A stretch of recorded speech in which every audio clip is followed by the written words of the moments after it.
Prep Test 69, game number 2. In this game, we have 6 Petri dishes, and we are arranging them in a refrigerator that has 3 shelves. So here's our 6 Petri dishes. They didn't even bother naming them this time. They're just 1, 2, 3, 4, 5, and 6. And here's our refrigerator with our top, middle, and bottom shelf. The game does not specify whether there have to be Petri dishes on every shelf. So we can't really tell what the numbers are per shelf. So we just have to leave the question marks for now. So this is a straightforward grouping game. We have our basic diagram. Let's move into the rules. So our first rule tells us that no more than 3 dishes are stored on any shelf. So what that means is that there are less than or equal to 3 per shelf. Great.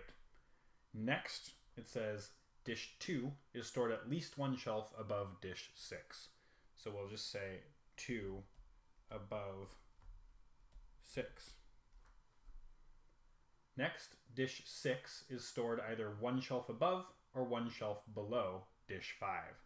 So we're going to see 6 over 5, or we're going to see 5 over 6. And I've written them vertically like this time because they're directly above and below one another, whereas in this rule, 2 could be technically a couple shelves above 6. Lastly, dish 1 is not stored on the same shelf as dish 4. So if 1, then not 4. If 4, then not 1. So there are our rules. As for inferences, let's think about this 3, no more than 3 per shelf for a second. So this does give us some numbers in sight.